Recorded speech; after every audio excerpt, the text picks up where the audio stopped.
What we're going to be making today is a very simple burlap tote bag using a burlap coffee bag. You'll also need some sort of wide ribbon for the edges, scissors, yarn, and a plastic yarn needle. So the first thing you want to do is figure out which end is the top and which is the bottom.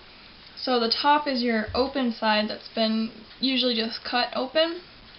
So this is my top side, and I'm going to be using the sides for the straps.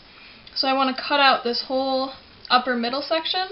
So I'm just going to use a permanent marker just to give me a rough estimate of where I'm going to be cutting, and curve around the corners and then go straight up the sides. Once I've got my lines drawn, I'm just going to cut that out and make sure if yours is folded like mine that you only cut through the top half, not the bottom half.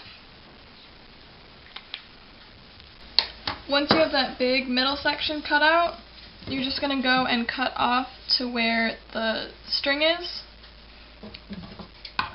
Just cut just below it. And just throw those pieces to the side.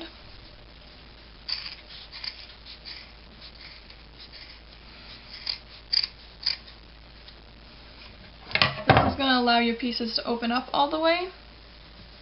And this is how we'll be connecting them together. So next thing we're going to do is actually attach the two pieces of the handle. And you're just going to do this with the yarn and your needle.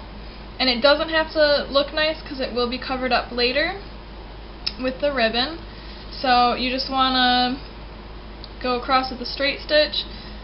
You can tie a knot in the end, but I'm going to actually just sew one stitch and then tie this together.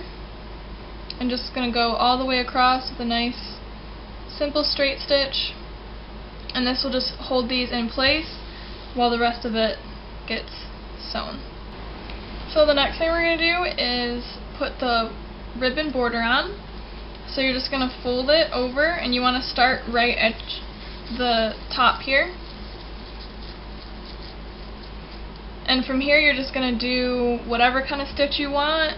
And it's just going to go all the way around, and this will form a nice border that will keep your burlap edges from fraying and will give it kind of a nice look.